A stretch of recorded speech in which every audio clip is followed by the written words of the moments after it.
उस रात अर्जुन और अन्वी अपने अपने घर चले तो गए, लेकिन दोनों की आंखों से नींद गायब थी।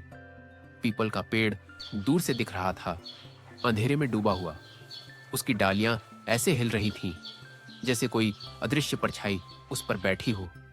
अन्वी, क्या सच में चुड़ैल है वहां, या काका ने हमें डराने के लिए कहानी बनाई थी? अगले दिन अर्जुन अन्वी से मिलने आया। अर्जुन गंभीर होकर, अन्वी, मैं सोच रहा हूं आज रात फिर से उस पेड़ के पास चले। मुझे ये रात समझना ही है। अन्वी घबराकर, अर्जुन, तू पागल हो गया है क्या? काका ने साफ कहा था वहां जाना खतरनाक है। अगर सच में चुड़ैल हुई तो? अर्जुन, डर के कारण सच्चाई नहीं बदलती अन्वी। अगर हम डरते रहे तो कभी सच सामने नहीं आएगा। अन्वी चुप हो गई, पर उसकी आंखों में डर साफ झलक रहा था। उस रात दोनों चुपके से घर से निकले। गांव की गलियां सुनसान थीं। कुत्ते भी अजीब तरह से रो रहे थे, मानो किसी अनहोनी का इशारा कर रहे हों। जब दोनों पीपल के पेड़ के पास पहुंचे तो वहां अजीब सन्नाटा था। ना हवा, ना आवाज, बस पेड़ के नीचे जली हुई अगरबत्ती की राख पड़ी थी। अन्वी, ये किसने जलाई होगी? इतनी रात को कौन यहां आता है? अर्जुन ने चारों तरफ देखा और अचानक उसकी नजर जमीन पर पड़ी। वहां गहरे पंजों के निशान बने हुए थे, इंसानी नहीं, किसी जानवर के भी नहीं। अर्जुन कांपते स्वर में बोला, ये किसके निशान हैं? ऐसे पंजे मैंने कभी नहीं देखे। अचानक हवा का तेज झोंका चला और चुनरी का टुकड़ा फिर उनके पैरों के पास आ गिरा।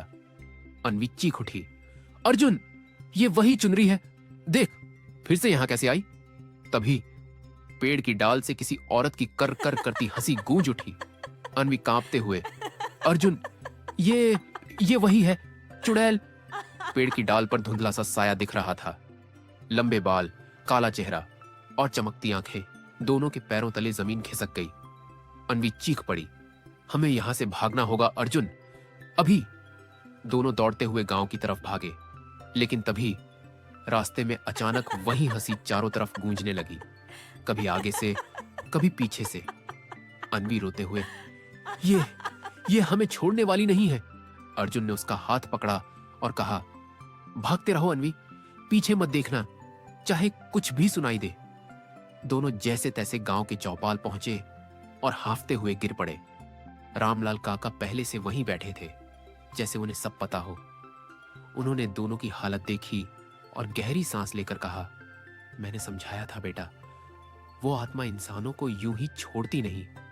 अब तुम दोनों ने उसे जगा दिया है, अब ये मामला सिर्फ तुम्हारे बस का नहीं रहा। उस रात अर्जुन और अन्वी ने देखा कि डर कभी कभी सिर्फ कहानियों में नहीं होता, बल्कि जिंदा हो उठता है। पर उन्हें यह अंदाजा भी नहीं था कि असली खेल अभी शुरू हुआ है। दोस्तों, ये था गांव में चुड़ैल पार्ट 2। क्या अर्जुन और अन्वी सच का सामना कर पाएंगे, या ये चुड़ैल उनकी जिंदगी को हमेशा के लिए बदल देगी? जानने के लिए देखना मत भूलना पार्ट 3। और हां, अगर कहानी पसंद आई हो तो कलर टून को लाइक, कमेंट और सब्सक्राइब करना मत भूलना।